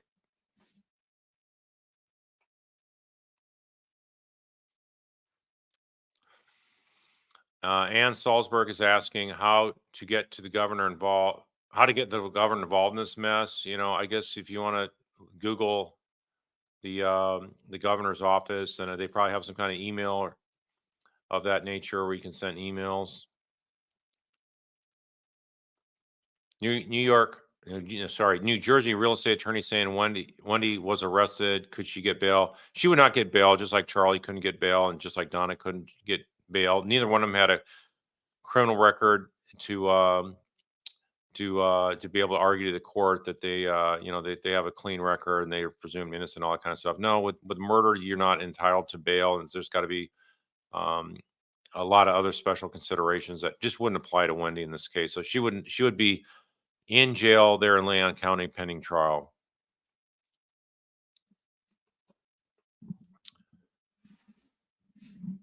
All right. So next question is from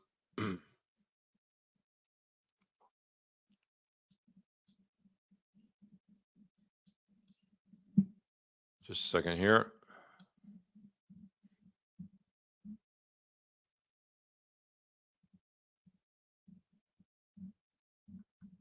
Stand by.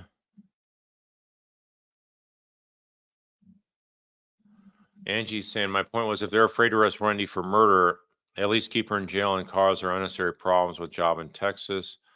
Yeah, I don't know if she has a job in Texas, but I would say that, if you're afraid to arrest her, given all the evidence, I just don't get that. I would say that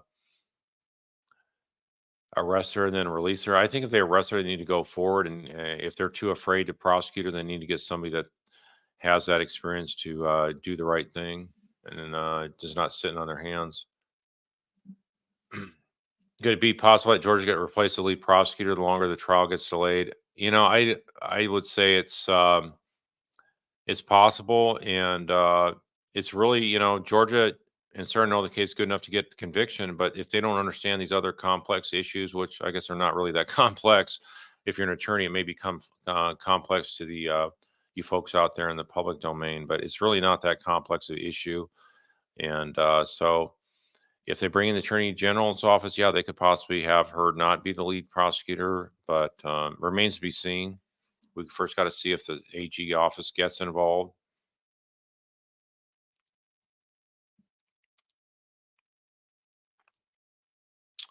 Julie Nielsen saying, so scoop is when Morris wants off.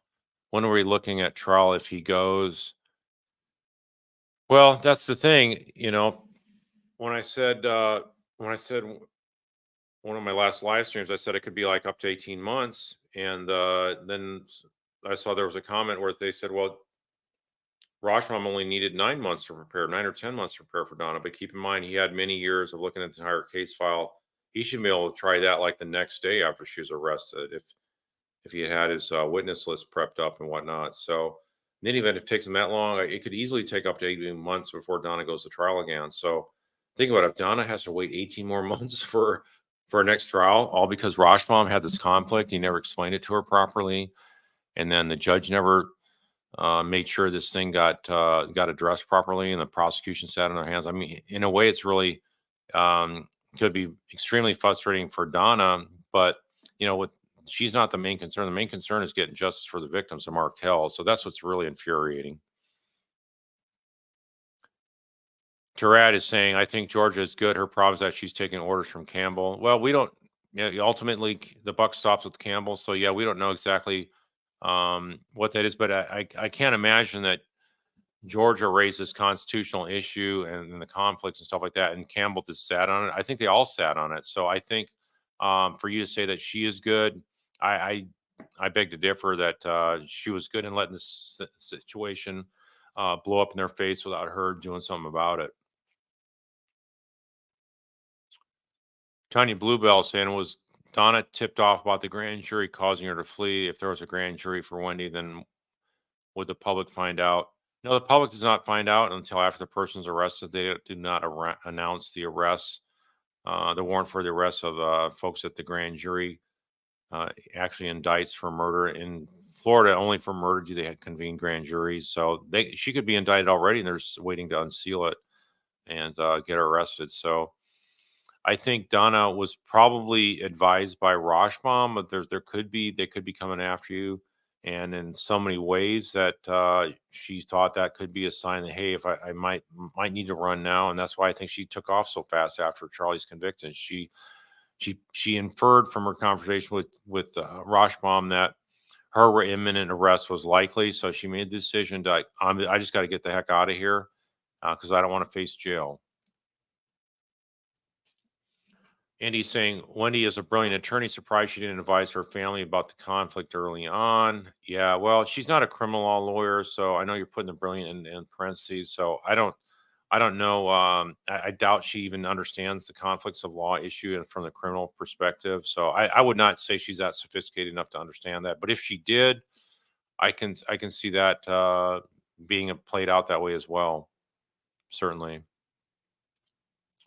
Shannon Shipley saying, you don't suppose there are still high powered politicians behind the scenes pulling strings on the Adelsons' behalf, do you? I do not think so. I think they're too much damaged goods where their name is now in South Florida, their name is probably being shunned by people. They don't want to be associated with them, other than some of the inner circle friends that were on the witness list for the defense. So other than that, I think politicians probably want to stay clear of Harvey and Donna and Charlie. Arrest Wendy. Okay, that's your name. You're saying I give huge props to Patty for doing the right thing. She had every right to report. Uh, well, I was calling Rashbaum, so I tell folks I'm not going to use any derogatory names for any other folks. I don't care who they are, even if they're murderers. I'm trying to have a professional channel and talk about this case as if I was talking and arguing in front of the court, which I would not be using derogatory names for any of the parties of the case. So that's what I ask people to do. So, in any event. Patricia S. In a phone call with Donna, Charlie said Rashbaum advised an appeal was not likely to see it. Agree. Well, that's an appeal that doesn't have the conflict of law. Conflicted attorney is an issue. So with the conflict of Rashbaum, he didn't talk about his conflict being an appellate issue. So I think aside from that conflict issue, yeah, there's nothing that they could appeal on. But with this being a longstanding issue that was festering, I would say that this is going to be their number one issue they focus on, and it could be result in a reversible error decision by the Supreme Court or a lower appellate court. Jesus Lover is saying on jail calls, Charlie would often refer to individuals who call on his private line, which I interpret as an attorney line. Can an attorney use the secure line or a hired attorney only? Any attorney that wants to talk to a defendant that's in jail from from the different jails I've been in multiple states and state and federal systems, the attorney line is supposed to be private. I don't really trust them per se, so I'm not getting into details like that with someone that's in pre pretrial confinement. So the attorney line, any attorney could use that. Doesn't have to be somebody that's appointed by the court or part of the defense team. If it could be another third party attorney, it could be Wendy calling up wanting to talk to her mom, but I doubt that's happening. Doesn't look like Wendy has any contact with her mom whatsoever. Rosemary saying if the trial gets delayed and Donna gets a new defense team, what are the chances of Donna's defense team asking and getting a new venue? New venue is not going to happen. I don't think this case is generating anywhere near enough of public notice and discussion that is warranted. So I don't see this case ever leaving Tallahassee.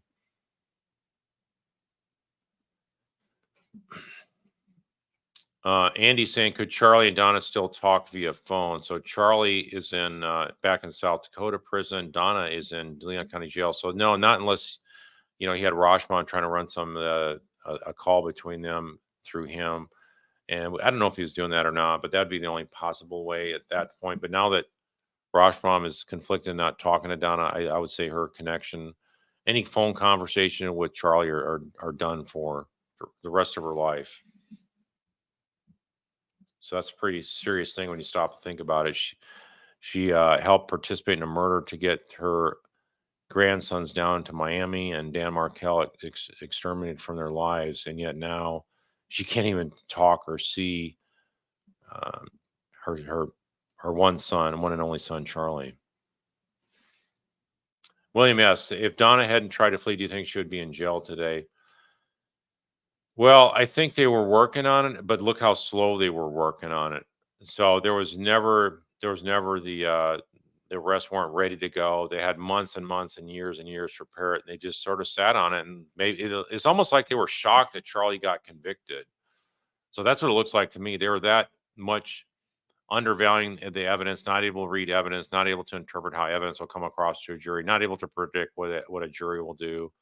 Even Georgia has said, "Well, you never know what a jury will do," and to me, I cringe when I hear that, because trial attorneys should never talk like that, because you should be able to predict what a jury will do when you have the experience of winning cases and knowing what it takes to get the conviction and know what credibility is, and just being able to size up evidence and being able to read it and being able to present that in a uh, in a manner that any jury is going to resonate with those kind of facts and evidence and come back with a guilty verdict.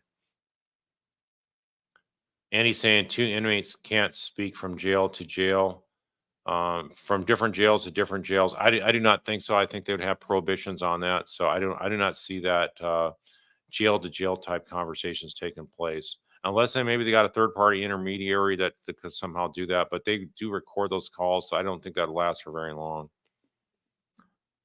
Okay, and then we got from Anna Marie Marin. You're saying most people tend to think that Charlie had no idea Donna was fleeing, but one jail call, she tells Charlie she must get things in order on a tight timeline. I think he did know. Thoughts? I think there's probably, yeah, some kind of code going on, and I think Charlie oftentimes saying I should have trusted my gut, I should have gone with my gut instincts, that kind of thing. I think he was signaling to his mom, I should have fled, and you need to do the same.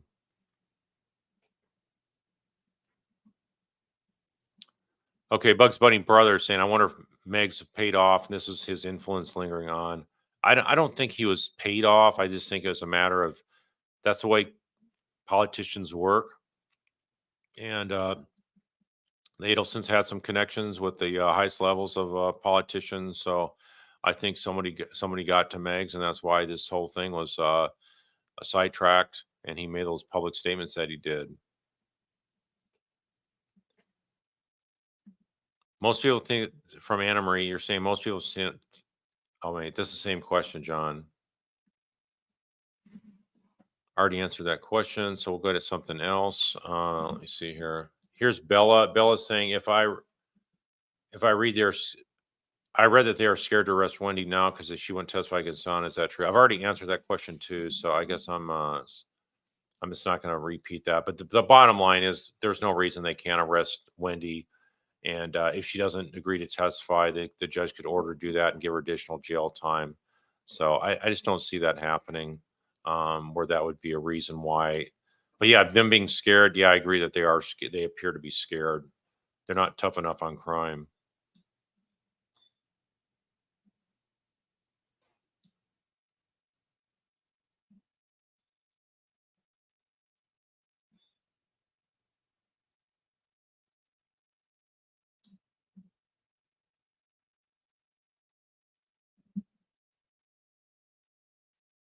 Sally A saying, "Why can't we hear Donna's jailhouse calls? I'd love to hear her after Rashon recused himself." I don't know who's asked for those kind of detailed records, but I think they got those sealed. They don't want those coming out because I think that they realize that this is going to gain a lot more publicity for the case. I think there's probably some really good detailed um, things in their conversations that's really revealing. It shows how she would have been freaking out about this and her somewhat accurate thoughts and beliefs about what had happened that day. And so, yeah, it'd be very interesting to hear those, but I don't think we're going to hear them for a long time.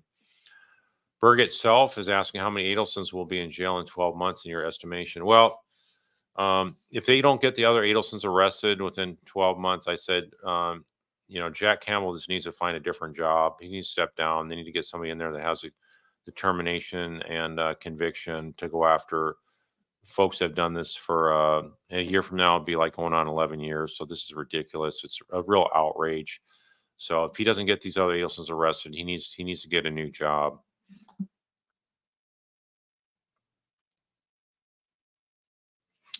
Okay, Becky Ireland saying, I thought I heard a joke called Don Charles where she told him that Rashomon said they might make it or might not be getting out of the country. Yeah, there was some kind of conversation like that. And so I don't know for sure if that's what Rashomon said or but assuming he did say that, that was wrong on his part to talk about discussing fleeing. And so it's not a crime for him to do that. But I've heard from, I know that the attorney for Dan Markel, uh, Stephen Webster, he said that he thought that was crossing an ethical line there with the state ethics rules. So I'm not licensed there in Florida, so I'm not going to comment on that part of it. But I know that's what he said, and I'm just repeating that. But all right, next question we have from Andy Logan. Why does I think you mean Tim Jansen from SDS say that Georgia needs Wendy to bring in Donna's emails? Well, the thing about Donna's emails, you can bring those in through Donna herself. So if that's what he said, that's not accurate. And I think if you look at what he's done over time and how his predictions are wrong, and how remember how he said that they could never call Katie as a witness in the prosecution. They would lose the case if they did that. So, I mean, he's been wrong left and right so many times. I would say, I, consider his track record of being wrong on stuff. And as I've said before, there's enough evidence where they don't need to bring in Wendy. So that's not a reason to keep her um, walking free on the streets. Not at all. They can get a conviction without her testifying if she refuses to testify while she's in jail. But in any event, if she refuses to testify, the judge could hold her in contempt and add more jail on top of her. But she will never get out. If you prosecute her and get the right prosecution team, Wendy will never see the light of day. Donna will never see the light of day. Charlie will never see the light of day. And Harvey will never see the light of day. They will all die in prison if you get the right prosecution team there. Nora Levine is saying, "Will a Donna conviction makes it easier to move forward with Wendy and Harvey?" Yeah, if you have prosecution that's weak, doesn't have confidence in their abilities, and just don't have that much fire in their bellies, and don't have a passion for justice, then yeah, you that I guess that would help motivate you if you're taking this slow roll approach, one at a time, and you need that confidence builder because you don't have the skill set or experience or whatever it is necessary to do your job. Brady Finkelstein is saying, "What does the state have to be afraid of by not doing the rest? Loss of face, being sued for false arrest? No, you can't be sued for false arrest. There's enough evidence there. A grand jury would no doubt come back with a true bill indictment against these other Adelsons. So they just need to get the their act together and get these other Adelsons properly arrested and charged, and the jury will do the right thing and convict them. But like I say, if you don't have the right prosecution with the right mindset, the right experience, and the right tenacity, then yeah, they can completely botch a case, let the guilty walk, or at least have to be retried again.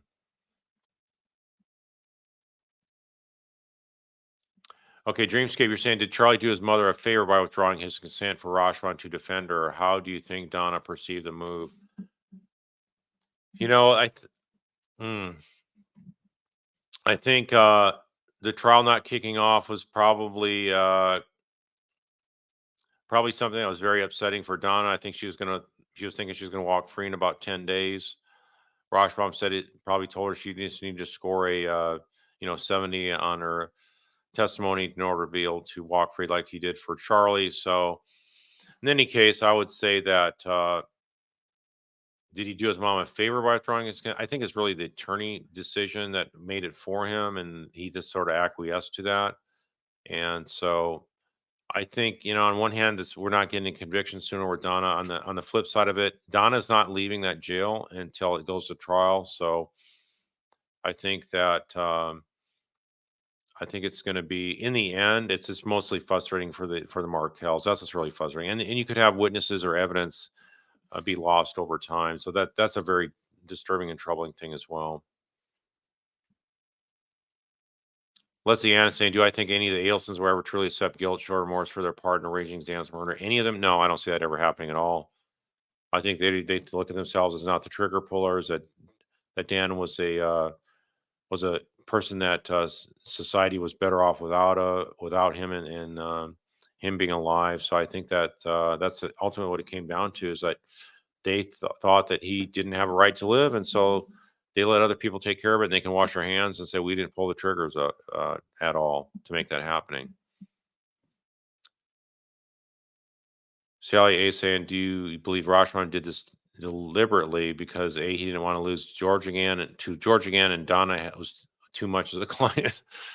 I would say that I don't think he did it deliberately. I think he just doesn't know the law, and I think he just acted blindly. And when you have a lot of money at stake, that can also blind you and make you lose your focus. So I think he lost his focus and got caught up maybe making the good money, and he set himself up for failure. I don't think he calculated this plot at all to set up the ineffective.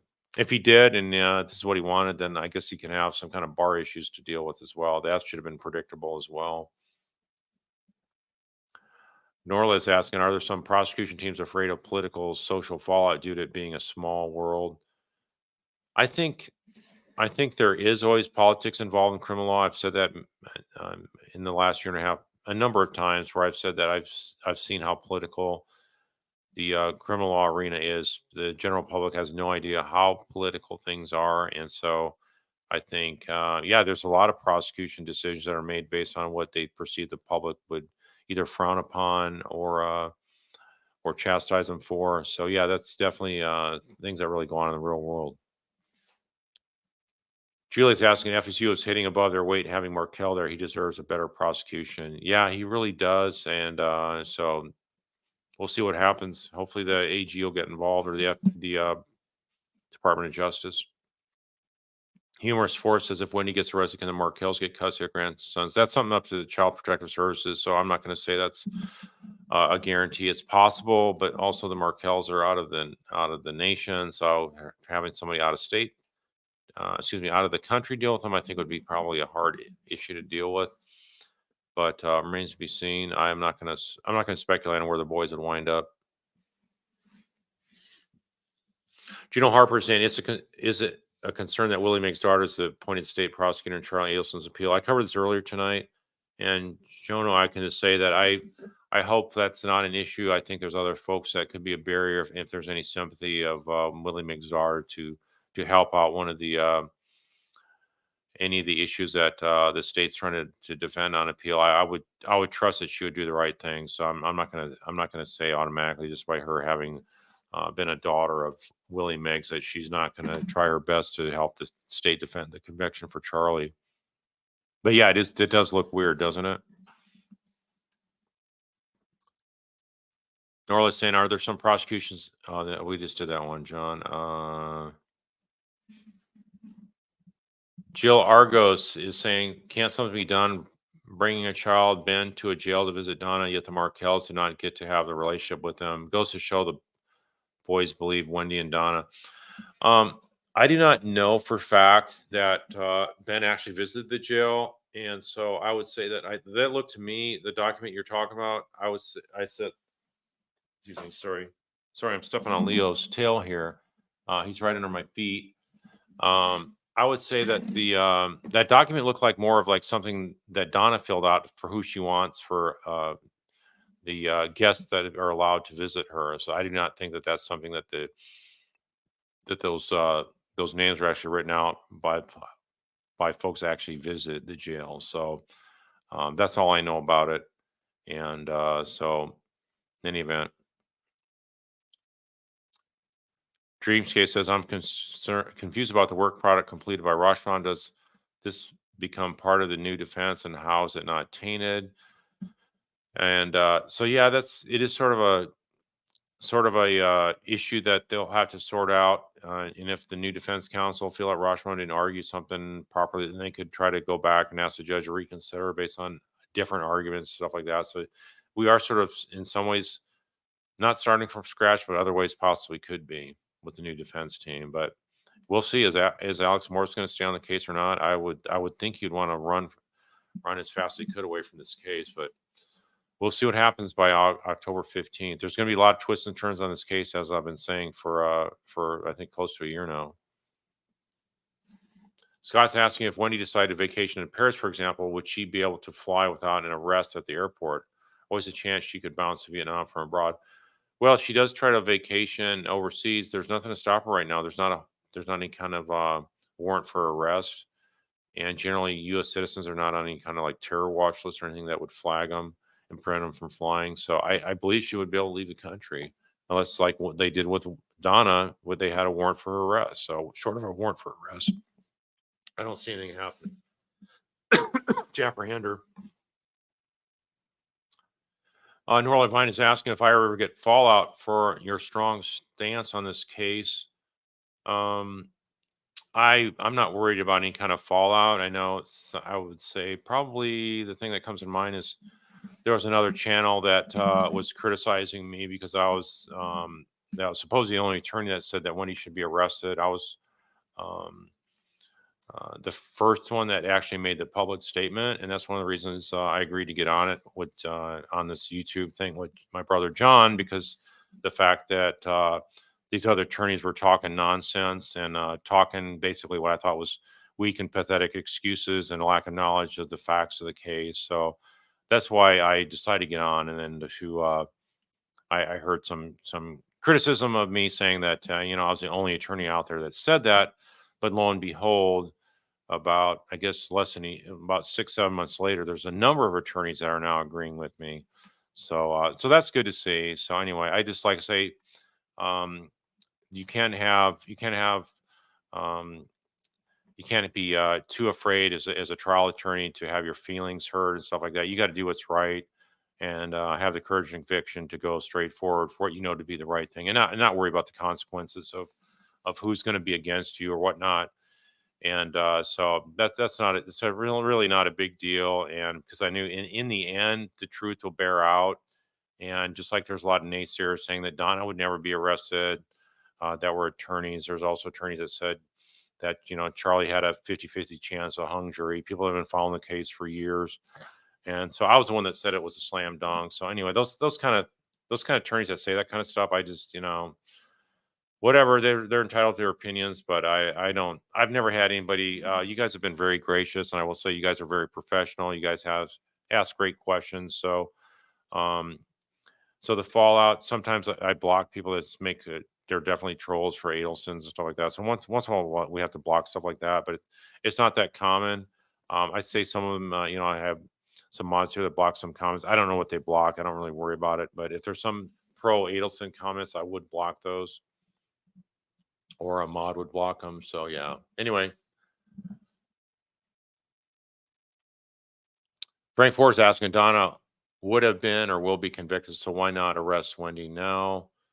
Yeah, it's really something that I don't understand, and none of us understand the follow this case very well. It's just like I say, it looks weak, very weak, and a lack of focus on justice for the Markells. Scott, this has already been put up there, John. So if you can jump to another one. Just Annie's saying, with all your professional insight, do you ever wonder if Daniel Rashomon really wanted out of this nutty case? Well, suppose that's what he said in the elevator. He's happy to get out of this case. So, um, yeah, I don't like going to trial if I know I got a guilty client. I know that they will be convicted rapidly, and so that's just something I'm not familiar with. If you know your client's going to be pretty much nailed dead to right and get convicted, try to work something out. That's sort of my method of dealing with cases like this. California Girl 209 saying, I can't see how Rashomon could not see this conflict. Those with no law knowledge could see this a mile away. I also feel the money blinded his vision as well. Yeah, that's probably what happened. Yeah, that maybe he knew there's some stuff about a conflict, but talked to people that didn't really understand crim law and the ramifications that are so problematic. It's just there's no way that you're going to have any attorney with any kind of reasonable experience as a defense attorney that would not have seen this for what it is, which is you're depriving the defendant of conflict-free counsel to such a degree that cannot be waived. It's almost like not having a lawyer there that the conflict's of that magnitude. Carrie Sue's asking us, has Alex Morris even visited Donna in jail to discuss the case? I did hear that from another channel, True Lifestyles, that he had not visited her in jail, but I don't know if there was phone calls that could have been reported for that. So just don't know about that. But he should not be. If he had, I would say if I was in his shoes and this was in Texas, I would never be on this case. I never would have been on it from the get go. But so I'd be surprised if he's still on the case October 15th. Scott saying, any chance Maricel Descalzo could become Donna's lawyer again? No, I don't see that happening at all. She's not a violent crime attorney, and she didn't understand things as basic as how Donna was brought up from Miami. She used the term she was extradited, and that's not what happens within a state. So I just don't see her doing that at all. I don't think she wants to. I don't think she has the experience or capabilities to do violent crime defenses. Okay, next one we have is from Lana saying, how do we know if the grand jury convened and decided there wasn't enough evidence to charge Wendy? Maybe that's why she hadn't been arrested. I sort of covered this already. The grand jury, will not know if it was convened for Wendy until after she's arrested. They don't publish that kind of information. It is under seal. So hopefully the grand jury's already met and they're just ready to unseal the warrant for arrest any day now. Let's see. Julia's saying, what happens if Don Adelson can't secure a lawyer? I think that she would be able to secure a lawyer. It's just a matter of finding somebody that's willing to take the case and for the right money. I think with the kind of money that the Adelsons still have available, that this should not be an issue. It's and now that Rashmon's not there, I think there'd be more of a chance for an attorney to be willing to take the case. But I can't see an attorney willing to take the case for even for a couple $1 million that would agree to have Alex Morris on the case.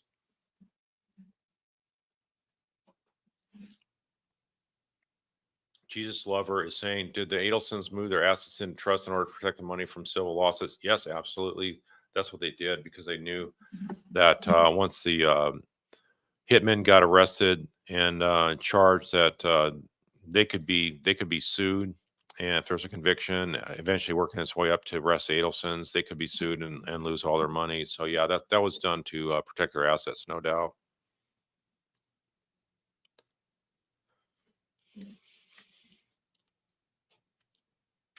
Amanda Jane is saying, so we're never going to see Charlie testify at Donna's trial. Will he be held in contempt for refusing? Well, if there's not the conflict there, then I think that this was the easiest way for Charlie's appellate attorney to avoid him having to testify and incriminate himself, which would hurt him on a chance for a retrial. So I think that that Charlie not testifying at Donna's trial, I do think that that is a possibility.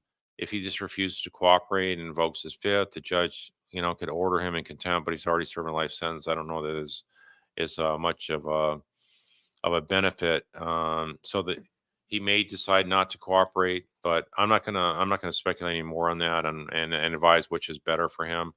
But in the end, I think there's so much damning evidence against Donna now that it doesn't matter if Charlie testifies as much as it did before we found out about these recent emails or texts, I should say, between Donna and Charlie. Johnny Walker, do I think Jose Baez would be a good pick for a case like Donna's? Well, I don't know much about that attorney, and I would say that from what I do know of him, I don't think that he's going to make any difference for a case like Donna's. So if they want to spend that kind of money, I don't think they can afford him. Number one, I think the kind of money he's getting in the Brightigan case down the road in Jacksonville, I don't think he'd waste their time with an Adelsons. Adelsons need a lot more than a few $1 million to get him. So, but in the end, I would say that if he got his fame from defending that Florida case there, what's her name? The one that had a murdered daughter and she got acquitted for that. That was more of a state botching the case because they had an all or nothing approach on jury's instructions. In other words, murder one or basically nothing else, she walks, and the prosecution gets wrong. So that wasn't, I would say, so much of a Jose Baez great defense lawyering skill as it was actually just the prosecution dropped the ball and didn't follow through on asking for lesser included offenses to murder one. Daza is asking, will the state appoint a lawyer for Donna? No, only if she's indigent. She's not at the point of indigency yet, which means she's so poor she can't afford her own lawyer. So I think she's going to afford her own lawyer, and that's not going to be an issue. Chip is asking, how much does Donna have to spend on a lawyer to get off? I would say, it all depends on where the lawyer's coming from, what's their going rate. I don't think she's going to hire the most expensive lawyer necessarily, but she may try to get somebody that's cheaper, maybe somebody out of Orlando is my guess.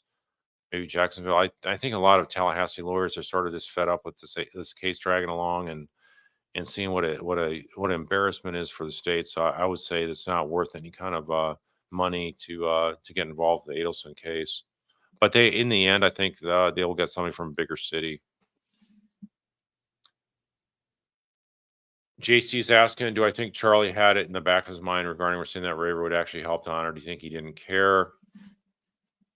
I think that I think he I think he understood that it would hurt his mom in the sense that she would not get to trial soon enough. But I think his lawyer was saying, look, you need to think about yourself. I'm representing you, not Donna. And therefore, I'm doing this to look out for your best interest. Because if you testify, and this is a way to get you out of testifying, you for sure will get definitely convicted a second go around on retrial if this thing is busted on appeal. So I think it was just more of a strategic legal maneuver that he was following his lawyer's advice, not so much the fact that he was whether he's helping Donna or not. And I think so. He probably did care. I don't think he's like Wendy, where he just doesn't care about his mom at all. So I think it probably was hard for him to do that, but he he made the decision to trust his lawyer's advice. and that was a primary concern for him. Man and Jane is asking, do I think still Wendy will eventually be found guilty in her own trial? Yes, I do. I think this is just a setback, and it's a blow to the confidence of the prosecution, but they need to up their game. And I think the pressure that these different social media channels are talking about this case, and more people are following it. And I think Court TV is following this case as well to such a good extent that nobody's going to let their foot off the gas and let Jack Campbell get away with this for much longer. He needs to step it up and do the right thing and quit making excuses for this weak approach to prosecuting the Adelsons. Rosemary Romero's asking, how would the prosecution use Wendy's testimony in past trials in her own trial, because Wendy was given use and derivative use immunity? Excuse me. I would say that I've talked about this a number of times. She didn't get a license to lie. So every time they want to charge her with the time she lied in any of these murder trials, they could include that in the indictment, put in the actual charging instrument, and then they could basically bring in the video testimony of her lies, bring the video evidence into the actual trial itself.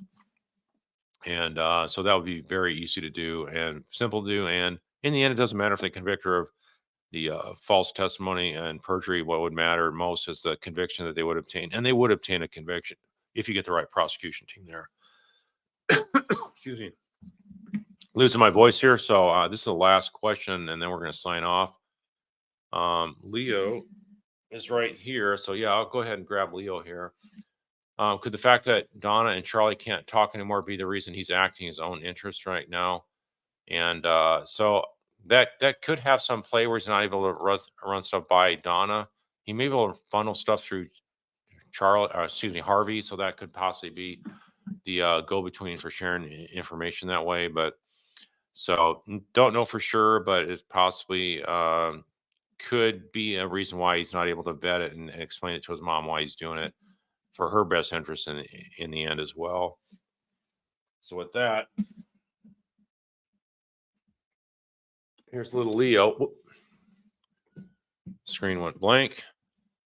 Here's little Leo right here. So he's just been sitting on my feet. And so they don't walk around the screen as much behind me as they used to, but I don't know why that is, but maybe they're getting tired of this case taking so long as well, but not being serious here. But obviously, it is very much frustrating to see this case go on so long and the prosecution dropping the ball.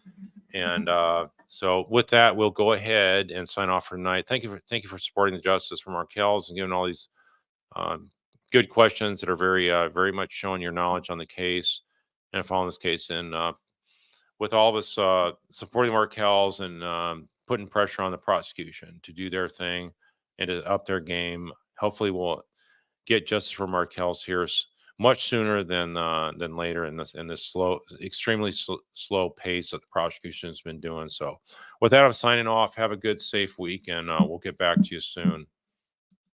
Have a good night.